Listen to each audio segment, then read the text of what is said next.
Ассалаумағалейкум, құрметті ағайын. Мынандай қазақта бір сөз бар.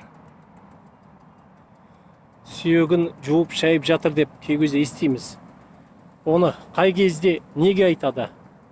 Мысалы, біреулерді әңгіме қып, өсек айтып, артынан ғайбаттап жатқан адамды біреу естігенде, екінші адамға сол сөзді былай жеткізеді. Ананың бәленбайдың сүйегін жуып шайып жатыр дейді. Ол не деген сөз? Егер бір адамды өсектеп ғайбаттайтын болса, сол адамның күнәсі сол өсектеп атқан адамның мойнына кетіп қалады екен. Сөйтіп ол қиямет күні өзі күнәларына жауап бермейді, өзінің күнәларына жаңағы ғайбаттаған адамдар жауап береді екен. Сондықтан сөйтіп айтады екен. Олар не істеп жатыр дегенде, ананың бәленбайдың сүйегін жуып шайып жатыр, тазалап жатыр, сүйегін жуып деп айтады екен.